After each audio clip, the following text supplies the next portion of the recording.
Half a century. 5 decades spent tracing a map of human failure, from the neon hum of the city into the dust-choked back roads of the high country. They say time heals all wounds, but 50 years of chasing ghosts across state lines has just made the scars itch. I'm Thomas Furlong, and this is just a simple narration of real detective work done on real cases handled by me. Micropulse Mystery Theater presents The 50 Years Detective. The Preller Murder Case Part 1. True statement as to how the evidence which hung Maxwell was obtained, published for the first time. The Preller murder occurred in the summer of 1885 in one of the rooms of the Southern Hotel, St. Louis, Missouri. Clarence Preller was a young Englishman, as was also his slayer, Hugh M. Brooks. The discovery of the body, the apprehension of the murderer, his trial and execution attracted the attention of the civilized world. The true story of the conviction of the perpetrator of this foul crime has never before been published. Hugh M. Brooks was a native of Hyde Park, a suburb of London, England. His father and mother were respectable people and schoolteachers by professions. The young man was about 25 or 6 years of age when he committed this crime. He had never done anything but go to school, consequently was well educated. The last school he attended was a law school. He ran away from this institution after stealing a lot of property that belonged to fellow students. The plunder he secured consisted mostly of ornaments and bric-a-brac, which he pawned at Liverpool, England, to secure enough money with which to purchase a first-class ticket to Boston, Massachusetts. After boarding the vessel, he met and formed the acquaintance of Clarence Preller. Preller was a trusted employee of a large export establishment of London. His duties required him to travel nearly all over the world, or at least to visit the principal cities of the world. He was a young man, being about 30 years of age, and finding Brooks, a fellow countryman and agreeable companion, took very kindly to him. Brooks represented himself as being a titled nobleman who had just finished his course at college and was making a pleasure tour of America. He called himself Maxwell.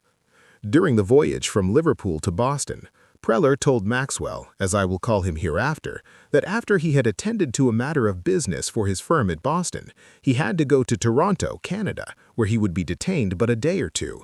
Then he would leave Toronto for St. Louis, Missouri, where he also had some business to do for his firm, which would require but a short time, and that from there he would go through to San Francisco, California, and sail from there on the first steamship to Auckland, New Zealand.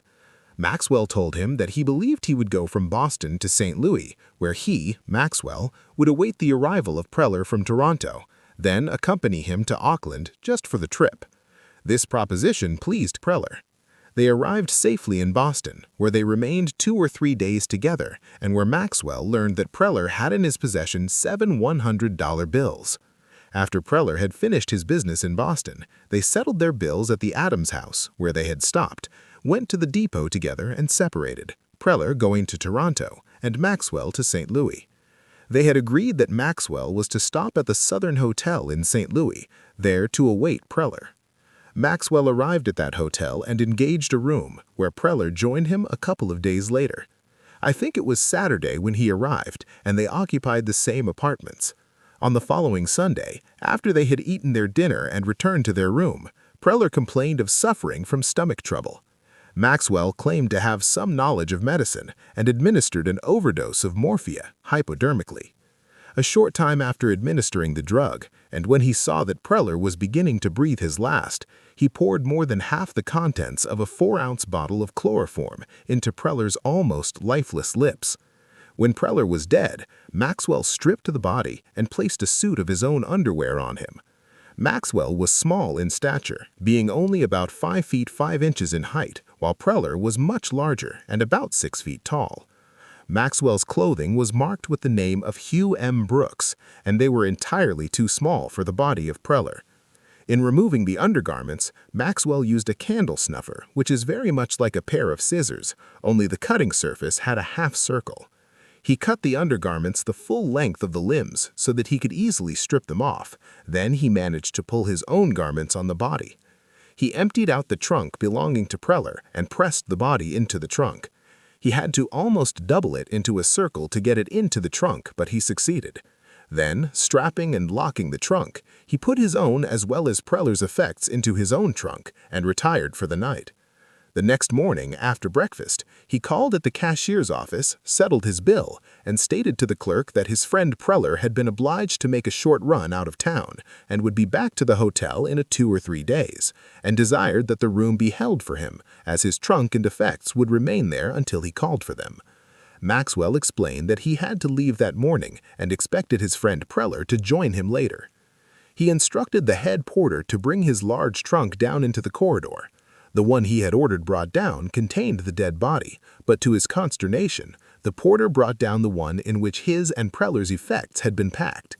He became very much alarmed and had his trunk taken to Union Station and checked to San Francisco, buying a ticket for that place and departed over the Frisco Road. He arrived in San Francisco, where he remained one night and the following day bought a ticket to Auckland, New Zealand, and sailed that afternoon. The weather was quite warm in St. Louis, and after a few days, decomposition set in on the corpse in the trunk. The odor from the room attracted the attention of the servants.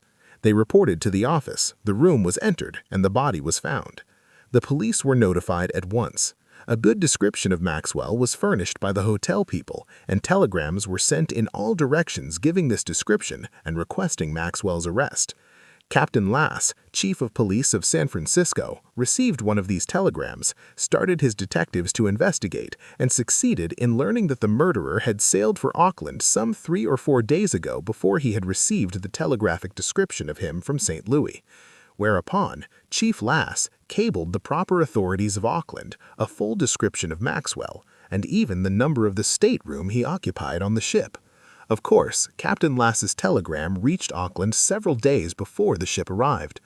When the ship arrived at Auckland, the police sent out 2 of their detectives with the pilot, who was to guide the steamer on which Maxwell had taken passage into port. They arrested him as soon as they boarded the ship, and when the vessel landed, immediately notified the St. Louis authorities in accordance with Captain Lass's instructions to them. After obtaining proper extradition papers, the chief of police of St. Louis sent 2 of his detectives to Auckland to bring Maxwell back to St. Louis. They went to Auckland by way of San Francisco, found Maxwell in jail there, and brought him back to St. Louis. It was a long and expensive trip and cost the city of St. Louis a great deal of money. On arriving in St. Louis, the prisoner was locked up without bail on the charge of murdering Preller. He immediately employed 2 lawyers to defend him. After having consulted with his lawyers, Maxwell became jubilant, so much so that he became obnoxious to his fellow prisoners. He was naturally inclined to be overbearing and seemed to hold himself aloof from the other prisoners. He was rather inclined to braggadocio and attracted a lot of attention. The daily papers devoted a great deal of space to him, which he seemed to enjoy immensely. In fact, the notoriety appeared to be very pleasing to him. A few days after he had been lodged in jail in St. Louis, Ashley C. Clover, Circuit Attorney of St. Louis, in company with Marshal F.A. McDonald, Assistant Circuit Attorney, drove out to my residence one night. I was then Chief Special Agent for the Missouri Pacific Railroad Company, and both Mrs. Clover and McDonald were personal friends of mine. Mr. Clover stated that the object of their visit was in reference to the Maxwell case. He went on to state that although the arrest and returning of Maxwell from Auckland to St. Louis had cost the city of St. Louis a great deal of money, and the case had become one of international importance, yet he did not believe that the officers of the St. Louis Police Department had made any efforts to get at the real facts in the case. So far, they had not found enough evidence to procure a conviction in case the defendant went on the stand and testified that giving too much chloroform to Preller was an accident. Mr. Clover said that he wanted the real facts in the case, for, he said, while there is scarcely any doubt that Maxwell caused the death of Preller by an overdose of chloroform, yet he may have done it innocently, and if such is the case, under our laws, he could not be convicted of the murder, and ought not to be, in my opinion. But on the contrary, if he dosed him purposely and feloniously with forethought and malice, he ought to be convicted. If he did it innocently, and I could be assured of that, I would be pleased to ask the jury to acquit him. But on the contrary, if he is guilty, it would be my duty as circuit attorney to insist on his conviction. And now, Tom, I want you to get the facts in this case, for me." To which I replied, "Mr. Clover, I really do not know anything about this case except what I have read in the newspapers, and of course you know as well as I do that a man cannot base much of an opinion on a case like this on newspaper accounts, and therefore I wish you would give me a little time to think about the matter over. I fully approve of the sentiments that you have expressed in connection with the case, and will be glad indeed to do all in my power to assist you." Both gentlemen said that he wished that I would take the matter under advisement until the following evening at 8 p.m., at which time they would again call at my house to talk the matter over with me. The following evening, at the appointed time, they called, and were both apparently anxious to learn what I thought I could do in the way of obtaining the facts pertaining to the case.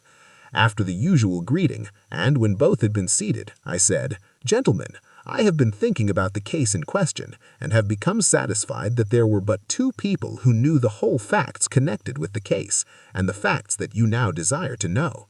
One of these people is now in jail, and the other is dead. In my opinion, Maxwell is the only living person who knows the facts, and therefore he is the only person from whom these facts can be obtained.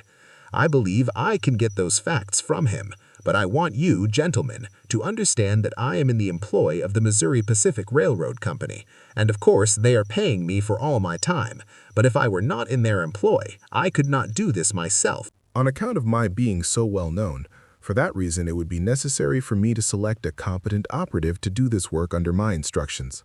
I shall be glad to do this, or anything else that I can do to assist you in unraveling this case, with the understanding that I am not to receive any compensation for what I may do myself, but I shall expect you gentlemen to pay the operative that I may use in this work the same amount of salary that we are paying him, and his actual expenses. As I said before, I will do all that I can, but will neither expect nor receive any remuneration for my services." "Tom," replied Mr. Clover, "there is no fund provided by the city for the employment of outside talent for such work as this in question. But I expect to pay the expense out of my own pocket, and I shall insist on paying you for your services in connection with this matter." I answered, "I will receive nothing for any work that I may do in the matter." At this point in the conversation, Mr. McDonald, who had been sitting quietly listening to Mr. Clover and myself, said, "Tom, how do you expect to obtain the facts in this case? That's what I would like to know." "Mr. McDonald," I responded, "I feel that it would be easier for me to go ahead and do this work than it would be for me to undertake to tell you how I propose to do it." Mr. Clover then said, "Tom, I am going to place this matter in your hands. I want you to go ahead and get this thing started as soon as possible, as the defendant's attorneys are clamoring for a speedy trial, and I do not wish to keep them waiting any longer than I can help. You do this work in your own way, and I will pay the bills." I said all right. The next day, I telegraphed to Philadelphia to an operative in my employ there. He was an entire stranger in St. Louis. I wired him to come at once and not to stop at my office, but to come direct to my house on his arrival in the city, which he did. His name was John McCulloch. He was about 35 years of age, about 5 foot 10 inches in height, and weighed about 200 pounds. He was well built, had a sandy complexion, and was rather a good-looking fellow. He was wearing side whiskers, or Burnsides as they were called, and a blonde mustache, and looked very much like an Englishman. He was truthful and honest and of sober habits, but a little thick-headed, or in other words, dull of comprehension. In instructing him, it was necessary to explain each detail fully, and sometimes it would seem as if it were necessary to take a hammer and pound the instructions into his head. But when he once understood thoroughly what you wanted him to do, he would carry out instructions to the letter. Right here, it might be well to take the reader into my confidence. I had decided to get my operative, McCulloch, into jail, where he could meet Maxwell without the knowledge of the local police officers. After explaining the nature of the case to him, I instructed him to procure the leading daily papers of St. Louis dating back to the time of the murder, and to read every line that had been published relative to the case. This he did, and it took him about 3 weeks. I met him each evening during the time and rehearsed with him what I wanted him to do from the time he was arrested and how he should act after his arrest and incarceration. Early in February 1886, I succeeded in getting possession of a few blank checks from the office of D.S.H. Smith, who was the local treasurer of the Missouri Pacific Railroad Company in St. Louis. Being chief special agent of the road, I had occasion to visit the local treasurer's office frequently, and being well known not only to the local treasurer but to all of his office force as well, I had no difficulty in obtaining the blank checks without the knowledge of Dr. Smith, as the local treasurer was called by most of the people who knew him or any of his clerks.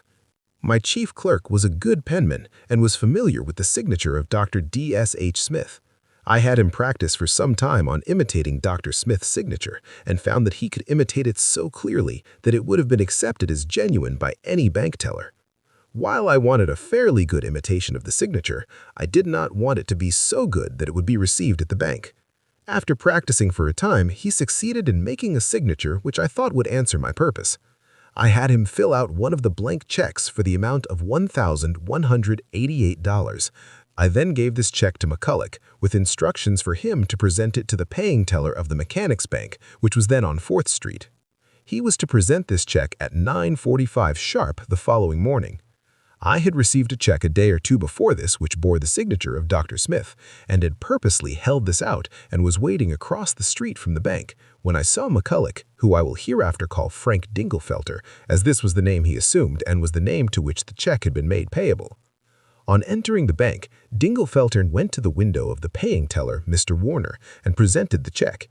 Warner examined the check very carefully, and by reason of it being so for a large amount, and Dingelfelter being an entire stranger to him, I, having allowed Dingelfelter enough time to have reached the paying teller's window, entered the bank with my check in my hand, hold the check that Dingelfelter had presented, and when he saw me, he excitedly motioned for me to come to his window. On reaching the window, Warner commanded me in an excited manner to arrest that man, pointing to Dingelfelter. I said, "What do you want him arrested for?" Warner, holding up the check, said, "Why, he has presented a large fake check bearing the name of Dr. Smith for nearly $1,200. Why, you know Dr. Smith's signature." I replied, "Yes, here is one of Dr. Smith's checks. I know this is genuine, for I saw the doctor sign it." He compared the fake check with mine, and I said to Mr. Warner, "While I am not an expert on handwriting, I do not believe that Dr. Smith wrote that signature." Mr. Warner exclaimed, "I am positive he did not." Then, turning to Dingelfelter, I asked, "Where did you get this check?" He said, "I got it from Dr. Smith." "Does Dr. Smith know you?" I asked. In rather a gruff manner, he answered, "Yes, he knows me." "Will you go with me and see Dr. Smith?" I asked. "Well, I don't know whether I will or not. I don't know who you are," he replied. Whereupon I laid my hand on his shoulder and said, "You will either accompany me to Dr. Smith's office, or I will send for a patrol wagon, take you to police headquarters, and lock you up." "Are you an officer?" he asked, to which I replied, "Yes, I am the chief special agent of the Missouri Pacific Railroad Company in St. Louis." "Oh, well," said he, "that's different. I will go with you and see Dr. Smith." It was drizzling rain the morning of this occurrence, was quite chilly, and the streets and sidewalks were wet and slippery and dirty, as the streets of St. Louis were not kept as clean as they are now. I took the fake check, and Dingelfelter and myself started for Dr. Smith's office, which at that time was in the Missouri Pacific General Office building on the corner of 6th and Locust. We walked west on Pine from 4th. When we reached the corner of 6th and Pine, I gave Dingelfelter a signal which had been prearranged. This signal was to hit me a good stiff punch, as the fighters call it. There was a large, clumsy patrolman wearing a raincoat standing under an awning near the corner saloon. I was walking on the left-hand side of Dingelfelter, and when I gave him the signal, he cut loose with his right hand, which landed just over my right eye and a little behind it. I had instructed him to hit me hard, and if he succeeded in knocking me down and I became groggy from the effects of the blow, he was to stumble and fall himself so as to give the big, clumsy police officer time to reach us. The officer was standing about 10 feet from us when Dingelfelter struck me, but I knew how slow he was, and I wanted to be sure and give him an opportunity of getting hold of Dingelfelter. I went down all right, and in fact was a little dazed from the effects of the blow. Dingelfelter stumbled and fell, and the policeman made a dash, such as a heavily loaded ice wagon going uphill would make, and succeeded in reaching him, not before he risen, and I had also got to my feet. He got to Dingelfelter about the same time that I did. The latter made a good fight and tore off most of the uniform of the policeman and my coat and vest and collar. All of us went down in the street and rolled around in the mud. Our ears and faces were filled with mud before we finally succeeded in subduing Dingelfelter. But I am satisfied. If he had tried his best, he could have gotten away with both of us, as he was a powerful man. My office was on 8th Street, just north of Pine, and this fight occurred just 2 blocks from my office. And after we had subdued Dinglefelter, I suggested we take him there so as to give us an opportunity of washing ourselves while we were waiting for a patrol wagon to take the prisoner to headquarters. We did this, and on arriving at my office, we turned the prisoner over to my chief clerk and one of my operatives who happened to be there, while the policeman and myself began digging the mud out of our ears and washing our faces. After washing, I found that my right eye was very discolored, and where my face had come in contact with the pavement, there were a number of small cuts and scratches which were somewhat inflamed, and I really had a sore face. The operative, who I have mentioned before, whose name was Phillips, on seeing my face said to me, "Why, you sure ought to go see a doctor at once. Your eye is in bad shape, and you need medical attention immediately. Let me go up to police headquarters with this fellow. I can attend to the matter for you." I thanked him and said that I wish he would do so. I told him what had happened at the bank and instructed him to make a complaint against Dinglefelter accordingly. In due time, the patrol wagon arrived, and the police officer and Phillips escorted Mr. Dinglefelter to police headquarters. At this time, Huey O'Neill was chief of detectives, and Major Lawrence Harrigan was chief of police for the city of St. Louis. As soon as Dinglefelter was hustled into the detective's office in the forecourts, Chief O'Neill and a squad of his men immediately set about searching him. They found in one of his inside pockets a letter addressed, sealed, and stamped, but apparently which Dinglefelter had forgotten to mail. It was directed to San Francisco. They also found about $75 or $100 and some other articles, all of which were taken from him and placed in the police department archives for safekeeping. The letter was eagerly opened and read. This letter was quite lengthy, and it was just such a letter that one crook would write to another. There was then, and had been for some time previous to this, a gang of bank swindlers working the cities of the Pacific coast, and the newspapers had been printing a lot about the operations of this gang weeks prior to the time of which I write. And for this reason, the detectives of St. Louis were led to believe by the finding of the letter that they had struck something which might lead to the capture of the bank swindlers. The contents of the letter appeared in the afternoon papers. Some of these papers censured me for having failed to discover this letter. After reading the comments of the papers regarding this letter, I would have considered myself very stupid indeed for having missed the letter, were it not for the fact that I knew that I had not had an opportunity to search Mr. Dinglefelter up to the time he assaulted me and the officer on Pine Street, and then I also knew it had taken me about 2 hours to compose and dictate that same letter. Dinglefelter was locked up, of course, and the time was set for his preliminary hearing to be several days later. In the meantime, the St. Louis papers were devoting lots of space to Dinglefelter and his alleged crime, a relief to the newspaper readers as they had begun to grow tired of reading day after day about Maxwell and what his attorneys expected to do for him. From the time of Dinglefelter's arrest up to the time of Maxwell's trial, the newspapers scarcely mentioned the latter's name. Some of them occasionally mentioned my name in rather a joking manner because I had been stupid enough to miss that letter. When Dinglefelter was called for his preliminary hearing, he was promptly remanded to jail to await the action of the grand jury. He was besieged by lawyers who were anxious to defend him, but he declined their offers, telling them, when the time came, he had lawyers selected to defend him, and steadfastly refused to divulge their names. The second day after his arrest, Dinglefelter was allowed to mingle with the other prisoners in what was called the bull ring. An allotted time is given to the prisoners each day in this place for exercise. Maxwell noticed that almost immediately after his arrest, the newspapers were giving Dinglefelter all the notoriety and had dropped himself, so he hastened to make the acquaintance of one so notorious when they met in the bull ring. This was the only opportunity of meeting him, and from the first time that Maxwell saw Dinglefelter, he never lost an opportunity of talking with him, and he stuck to Dinglefelter like the proverbial fly to the horse. The first time Maxwell approached Dinglefelter, he rushed up to him and said, "You are Dinglefelter, I believe." Dinglefelter replied that he was, and Maxwell then said, "They seem to have a strong case against you." "You'll have to excuse me, sir. I don't want to be considered impolite," Dinglefelter replied, "but I must decline to talk to anyone in this place about my case, as you call it.